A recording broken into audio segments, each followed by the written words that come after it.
churches, even the elders in other churches sent their family members to me for counseling. So I discovered that there is a increasing number of single mother-led families. So I start thinking about what can I do to kind of help that. So I came up with the idea of a book called Handle It. When I started writing this, I specifically had in mind, I'm helping single moms. By the time I finished it, it dawned on me, this really is good for everybody. There is a book written, it's a bestseller, written by a man named Warren Blank, and his book is called 108 Skills of Natural Born Leaders.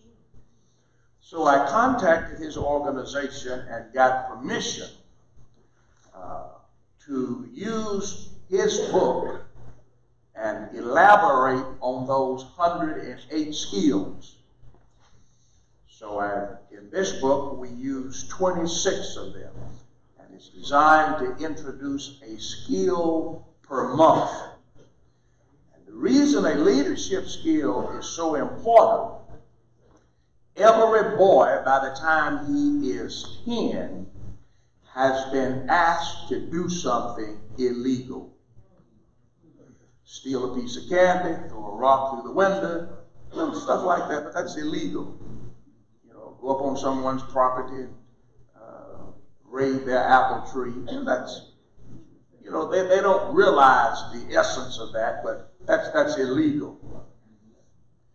By the time he is 12 and 14, if he is not a leader, he has likely done something. That's illegal. So I began to think the way to keep our boys out of jail is to train them to be leaders, because leaders are thinkers. What gets people in trouble, they are followers. They're followers. Someone suggested, you've had this in school. Someone suggested that we do something, and we did it, and we got in trouble. Because if someone, your friend, say, hey man, do this, go pull her hair, now you pull it. Someone said, man, hand me her cookie off of her tray, and you just hand them their cookie. That's just what we do as boys. But if we are leaders, we then decide what we're going to do rather than be followers. And so that's what keeps boys out of trouble. Now, if we train our boys to be leaders, we will reduce the number who go to prison significantly. But if you do not train them to be leaders, it's a terrible, terrible statistic. So this is a book that I highly recommend, and I coach people on how to use that most effectively, and it is called Handle It. And we're anticipating of starting a Handle It men's conference in December, and we'll be sharing more information with you. As I said to the men yesterday, I came probably through a different angle than most, won't say most, than some. I came from a two-parent family. My mother and father, great people who trained us, monitored us, did the things that fathers are supposed to do. So I lecture and teach and coach not out of a sense of having a void. I lecture and coach out of a sense of obligation, because God gave me so much, I better give it to somebody else. I'm afraid not to. All right. Because to whom much has been given, much is required. And so I honestly believe, and this is confirmed every day, that God gave me the experiences and exposures that he gave me so that I would share them with others. Now, let's move and talk about, because we're talking about women and helping men to lift up their heads, lifting up and being whom they need to be. All right. right, so here's some commitments I need you to begin making. One, women, lift men up. Lift them, but do not limit them. Lift them, but do not limit them. And we sometimes limit unintentionally. Have you ever said to your husband or your brother or someone, jack of all trades, master of none? See, that's a limiting statement. So what you have just said is you aren't good at anything. And after one hears that for a period of time, they began to believe that. Don't say that to him. Why would you say that? Well, that's how they've been. Jack of all trades, master of none. Now, here's what the devil has done. The devil sprinkles the world with limiting quotations.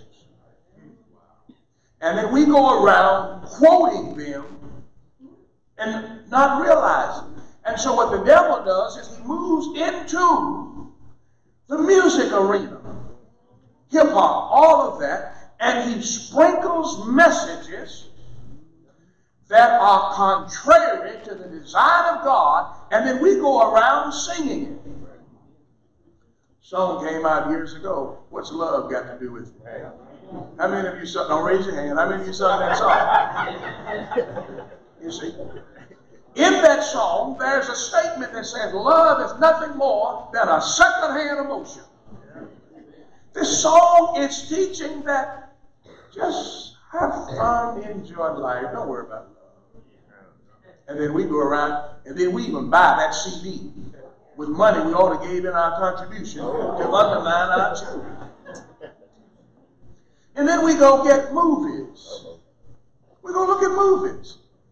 We go look at movies that's made by the people who destroyed us, giving us a distorted view of how they destroyed us, and then we go pay our money at the box office and make them even richer. Right. Years ago, someone did a song and said, this is nothing but a Warner Brothers party. That's exactly what it is. All those movies, as it scrolled up, is Warner Brothers.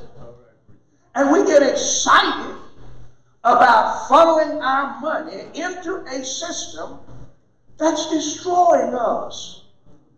So you got to pay attention because the devil has sprinkled. So lift, but don't limit. Don't be, you can't. You replace those with you can. Go ahead and try it. Don't say you didn't. Say you will, etc. Now, men, allow women to lift you, but don't allow women to limit you. Allow them to lift you, but don't let them limit you. Now, we almost need an hour for you to ask questions on that. But time to, don't let them. Listen, don't allow anybody to limit. I heard a gentleman yesterday said he grew up in a segregated school system. I grew up in a segregated school system. I had no white students and no white teachers until I was in the 8th grade. I understand when you talk about that book. We never had a new textbook. Never. Every textbook we ever had already 3 names in it because it came from the white school. Okay? But I told you, family can make the difference. I had a brother that was a sister 3 years older than me, a brother 3 years older than him. He taught her his work, she taught me his work. I went through school 3 grades ahead because my sister insisted that when I was in the 3rd grade, I learned her 6th grade work. So we started off in a segregated community, segregated school. But when I got to college, they were not ahead of me at all. I can remember sitting in accounting classes and exam papers turned back, and folk even owning business sitting behind me couldn't do accounting. And here I am making A's. I've heard comments sitting behind me, oh, Smarty up there made an A. Listen, what I'm trying to tell you is, but what made the difference? Family. My daddy went to the 6th grade. That's as far as he went. But he made sure we studied. If I came home from school and did not have every last one of my textbooks every day, I got a whipping. You couldn't come home and say, well, we don't have any homework in English. You better bring your English book home every day. And if you hadn't, my mom would say, what page did you all study today? We studied page 9. Well, you go study page 10. What I'm trying to tell you, family. Family. Not even educated family. My mother had to, I think she made it through the 11th grade. I think that's high as the high school went at that time when she was in school. But family made a difference. Family. So whatever the dilemmas are, family can do it. All right? Now, when negative things are said, you need to give it a positive override. Don't allow people to speak fear into your life.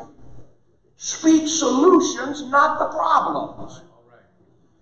But people go around talking about all the young boys are going, no, my sons are not going to jail. Well, you don't know that. Well, if they go, they won't go because I started saying it. All right. Okay? Now, yesterday we talked about we change things with systems and strategies. How many of you are married in here? Anybody married?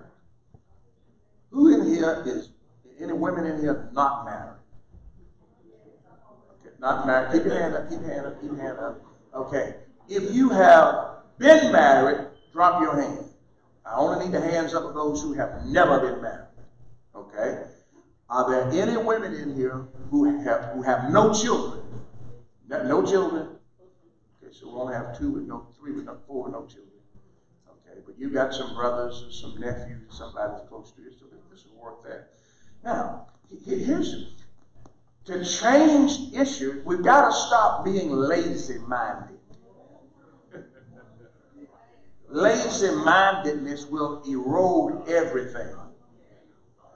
I can remember asking my mama how to spell a word. She said, go get the dictionary. And I said, oh, that's okay. No, you go get the dictionary. She'd make you go get the dictionary. And then come back and tell her how to spell that word. Because we want to be lazy-minded. And she wasn't going to tell, I don't know it that bad. So we got to get out of our lazy-minded mentality. Okay, now to do that, to change solutions and to help men to lift up their head, it requires work. Constant work, quality work. We talked about systems and strategies. Now, if you are married, if you have sons, if you have brothers, nephews, or men or boys that you're trying to help, you need to discover their system. Now, this is where women limit men at sometimes, because women sometimes operate from a different system than men. All right? How many of you women get upset with your husband because he moved stuff that you had in place, he didn't arrange it the way you wanted? He has a different system. See, he thinks all this stuff, it's okay to be piled over in the corner. You think it ought to be, or it might be vice versa, because all men are not junk. I'm the neatest person in our house. So my stuff is always neat. Her stuff is what's piled in the corner. Okay? But that's a different system. That's a different system. Okay? Now, so what happens is we have to learn the system that other people are using. If you get hired at a company, they send you to training. Why? So you can learn the system that they are using.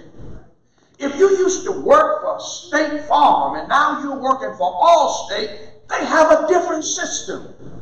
You know how to sell insurance, but they use a different system. If you worked at Home Depot and you're now working at Lowe's, they likely use a different system. So you've got to learn their system. So if you really want to help men to lift up their heads, you've got to learn, what system are you operating on? What's the system? What's the system? Now you say, oh man, that's kind of hard. No, it's hard work. But that's why I coach people through this, because once you learn the dynamics of it, it's not that difficult. So you discover their system and you honor it. And then you help them build it better. How many of you hired an employee for the company you work for, and Somebody came in from another, let me make it even more real. Church leaders. How long has it been since somebody came in from another congregation and the first thing they do is, do y'all have a Feed the Hungry program? Why don't you have a Feed the Hungry program? We had a Feed the Hungry program in Pine Bluff, Arkansas. So the first thing they do is they want to come into the congregation where you are and get you to implement a ministry from where they came from. Now, nothing wrong with that ministry, but it just so happens that's not a ministry that we're doing here. Every congregation cannot do every good ministry. So you have decided which ministries you're going to do. I remember in Atlanta, I was invited once to do a seminar on how, do a lecture on how to reduce, I forget how they had it taught, but it was designed, I'm supposed to talk to men about their responsibility. So I spent all my hour talking to men about their responsibility. A lady jumped up and said, Brother Marshall, said most families is women raising the family, and I think you ought to be saying something to encourage them. I said to her, if you invite me back next time, I will do that. I was invited this time to talk about men. That lady was so angry at me, she refused to speak to me after the session was over. Listen, the system that the church used for that seminar was, we want you to talk about what men ought to do. And so I kind of looked at her and said, if I can get men to do what I've told them to do tonight, women won't have such a hard problem. So in a sense, I really am helping women, but I'm trying to do it the way they asked me to do that. So discover their strategy. Honor their strategy. Help them do it better. Now, how do you do that? I told you, everything revolves out of family. Out of family. Isn't it interesting that God did not segregate the family? He didn't put the youth together, the senior citizens together. The family is at least 3 generations functioning. So any efficient ministry program, you really need to have 3 generations in it. Do you know what our youth need to know? They don't really need to spend a whole lot more time with their friends. They need to hear it from older people of how it was and how we did it and how we succeeded. All right. See, it used to be on rainy days when folk didn't have television, you sit around the house and you heard your family story. Now it doesn't matter what's going on. I've got on my earphones. I'm in another room. I don't even see mom and daddy most of the day. And if they call my name, I didn't hear them because I got my earphones plugged in. So even the communication about family is very, very weakened. So how are we going to get there? All right, mothers, here is your number 1 assignment. Explain your sons' fathers to them. Explain your sons' fathers to them. Explain his daddy to him. Explain his daddy to the boy. Give the boy a full explanation of his daddy. Even when you don't agree with him, but you give him an explanation. Now let me illustrate that. My daddy grew up in Mississippi, sharecropping, where people took everything they had. My mother grew up in North Carolina, tobacco farmers. And it just so happened they lived on a man's farm who was nice and kind and generous. My mother and dad would be talking, and mama would talk about how the owner of the land did nice things for them. And my dad would say, ain't no white folk that nice. He could not conceptualize the niceness of her experiences. So guess what? His deprivation impacted his thinking. So he thought you should never waste money on anything. So when it comes to Christmas, he thought if you got an apple and an orange, that ought to be enough. So mama would explain him to us. It's not that your daddy don't like you. He just don't see the value of toys. All right. She explained him to us. Now here's what that did. I wanted a toy. I thought we should have gotten toys. But because she explained him to me, I didn't resent it. I didn't resent it. I didn't resent it. Why did I not resent him? Because Mama explained Daddy. She explained him. The best thing my mama did for me was explain my daddy. Even if she didn't agree with it, she explained him. So I understood why, even if I did not agree. Mothers, take your deep breath. Don't let the oxygen explain. Listen, if you are not married, you don't have children, don't you ever hook up with a man that you are embarrassed to explain, that you are unwilling to explain, or that you can't explain.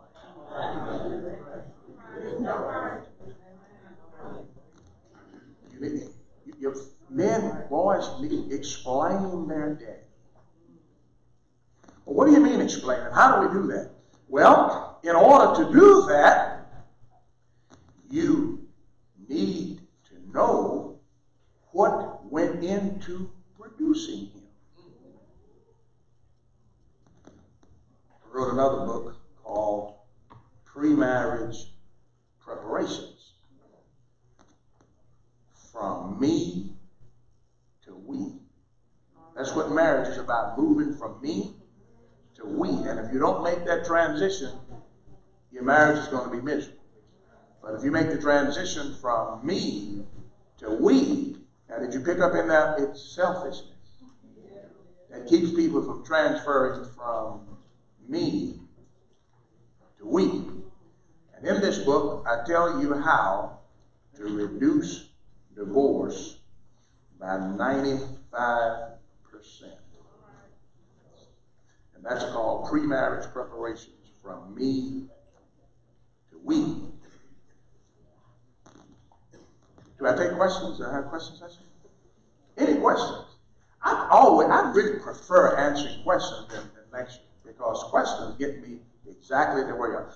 Any questions about what? Yes. Yesterday you spoke about systems. Yesterday you spoke about systems. You need to develop a system. Now, if you got a system, are you expected to explain it to your children and your wife? Absolutely.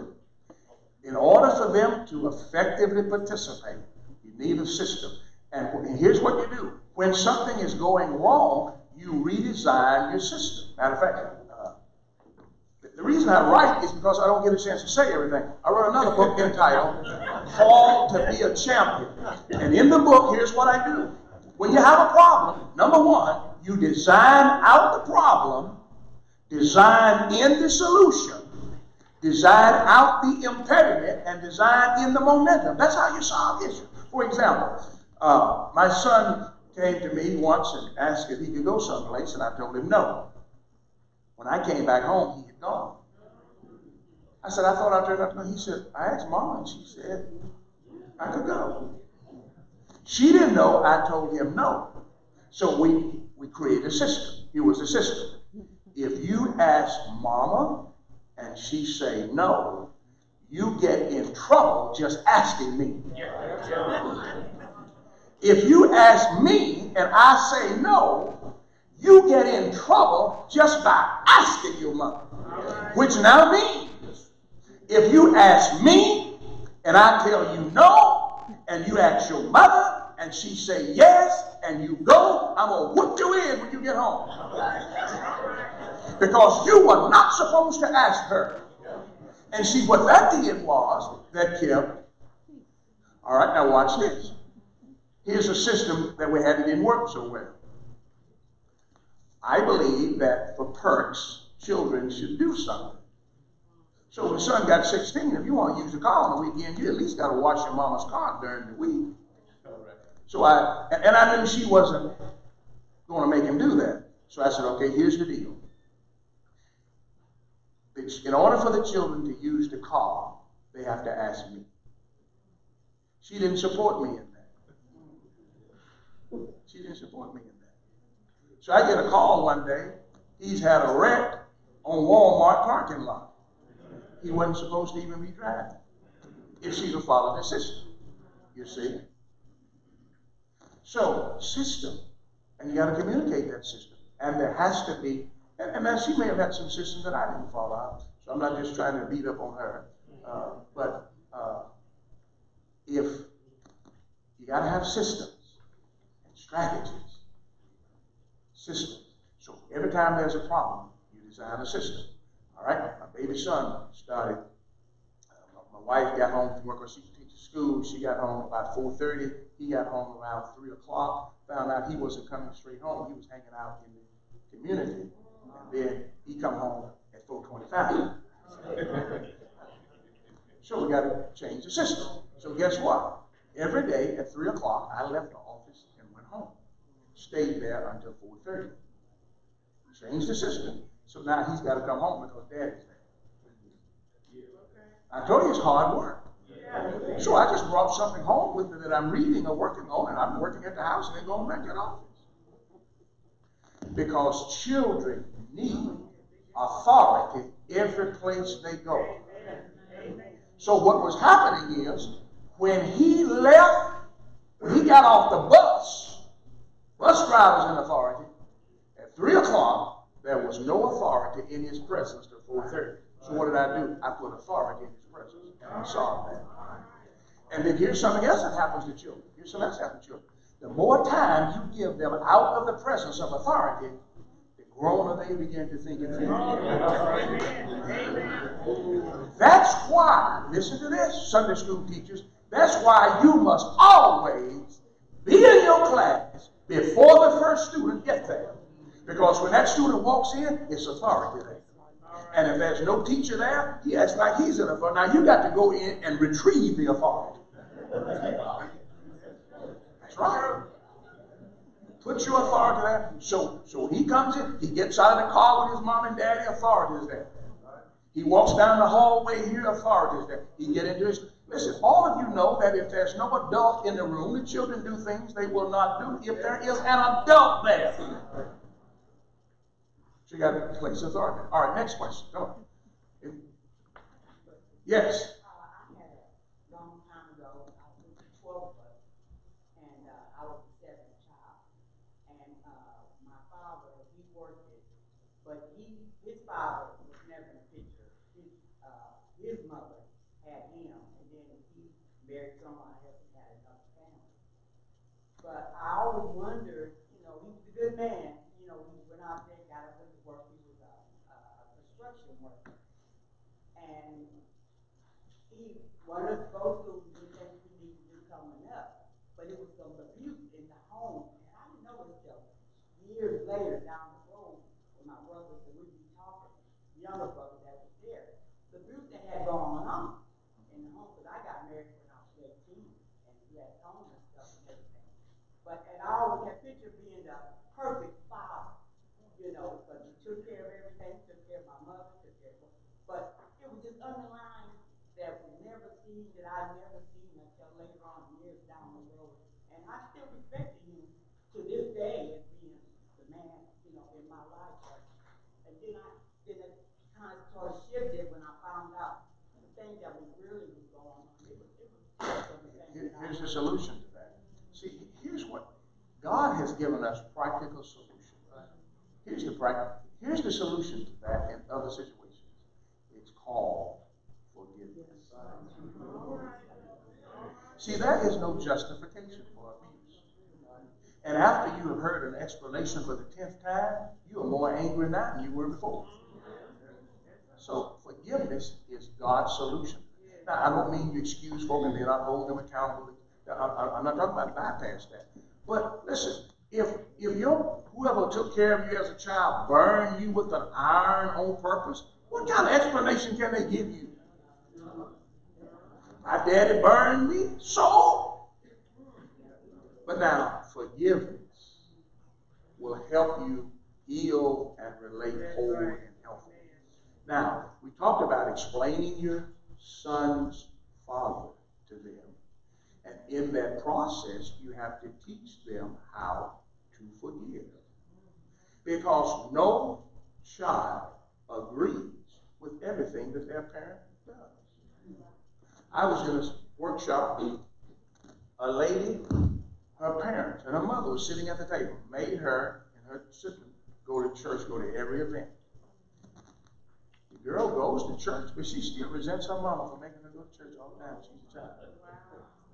Now, she resents her mother for making her go to the extra program, not Sunday worship.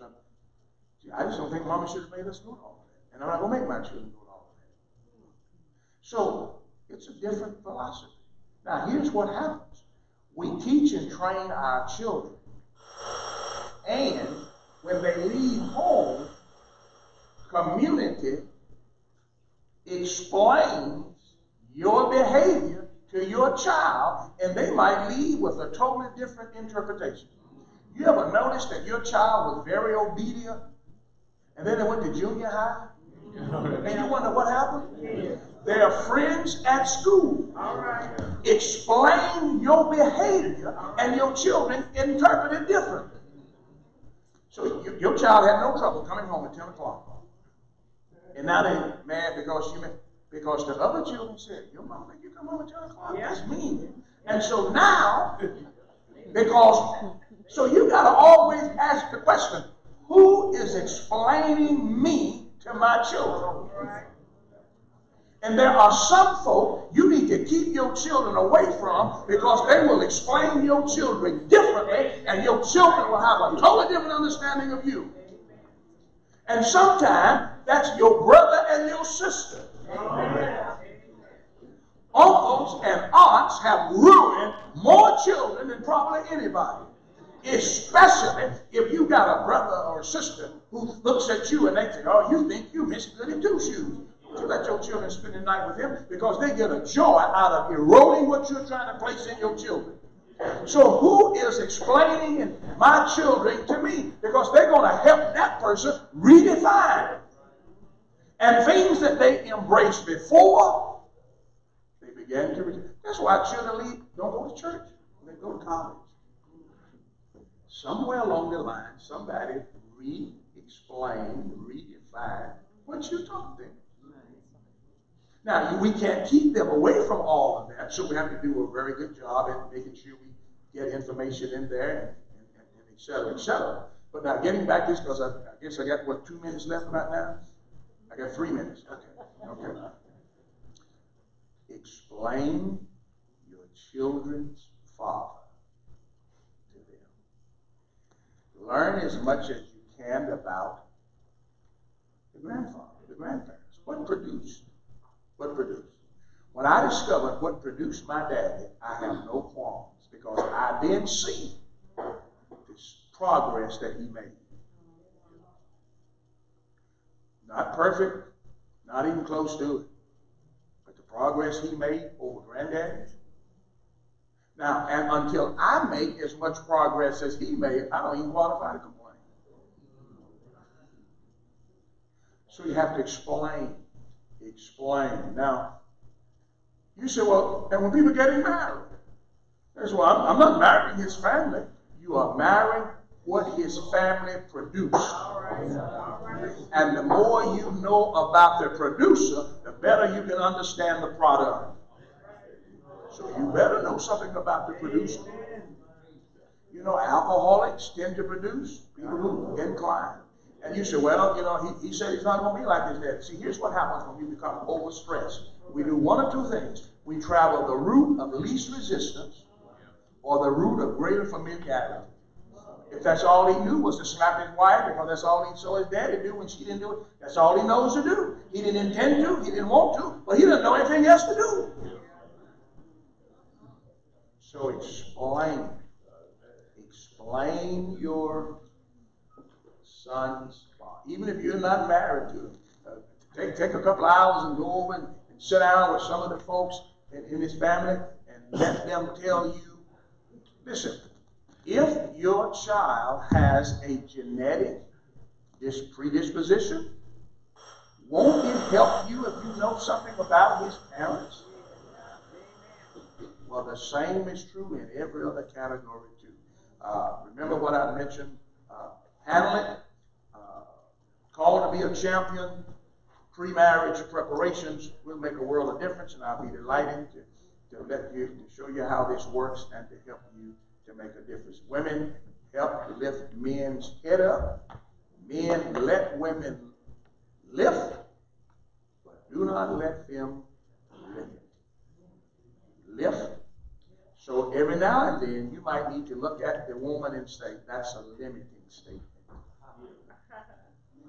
Is that a lifting statement or is that a limiting statement? I see this sign that might be wrap up. Thank you.